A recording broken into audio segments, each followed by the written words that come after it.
Today, the team tested the new hybrid Lexus GS 450h. This luxury saloon is powered by a V6 petrol engine and an electric motor, giving a total of 286 brake horsepower. Costing from £45,000 to £50,000, it's a rival for traditional diesel saloons like the BMW 5 Series and Mercedes E-Class. So here it is, the all-new Lexus GS. Apparently it's a brand new car. It's not new. What? I've seen this before. Doesn't look like it, does it? You've got a really good point, because I can't work out if it's new or not. It's not new. There's nothing about it that sort of makes you stand out and go, wow-wee, that's the new Lexus. This is the 450h, so this is the hybrid, right? Which means, does it, Mr. Geek, that it can go to London for free?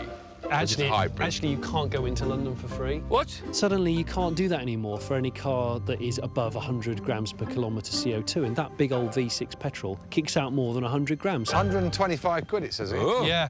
As soon as I stepped inside, though, I realised that that is where the money had been spent. Look at the Yeah. stitching on that gear knob. That Yeah. is really nice, that.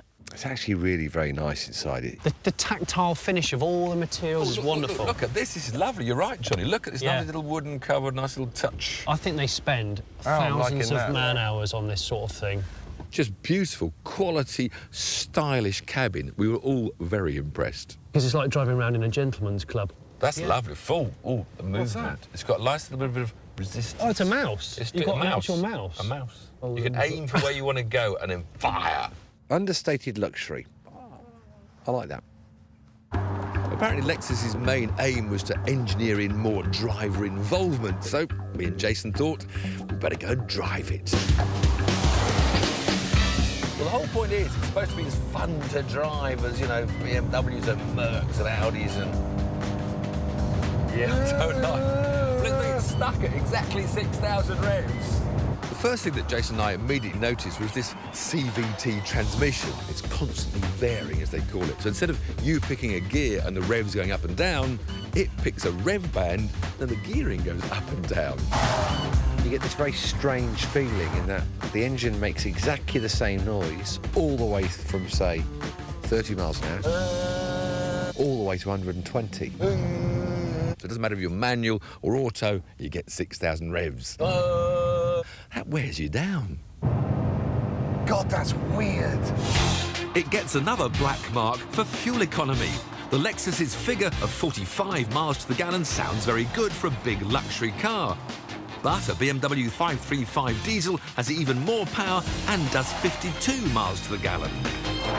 Watching Tiff and Jason, I thought that is a slightly awkward handling car. It's done a running flip. You're not very nice. It's a bit slow.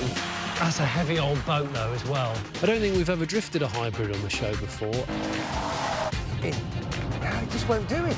It's got a layer of electronics you can't turn off. There's always some clever Japanese person under the dashboard who's not letting you have any fun. I don't think you were trying hard enough. Usually those boys can turn it in, get the back sliding sideways and just hang on to a lovely great big drift. Right, ready, let's flick it in.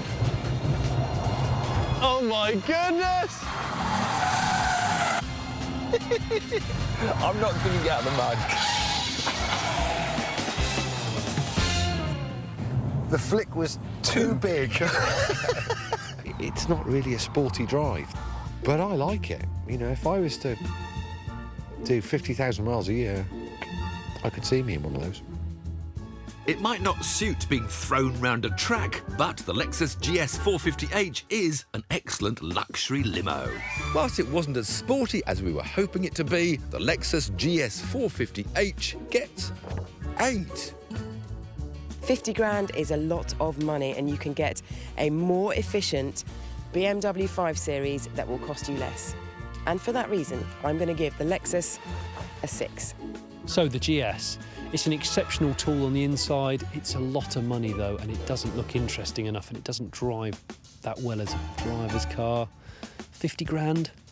I'd rather have a Jag XF or a Merc E-Class. I'm going to give it a 7.5. Well, I didn't think I'd like it, but I do. 8.5.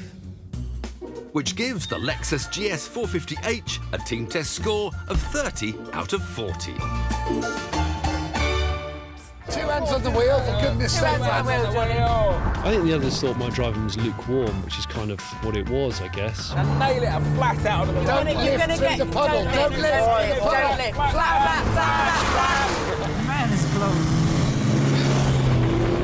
Oh, he's nearly out of the saddle.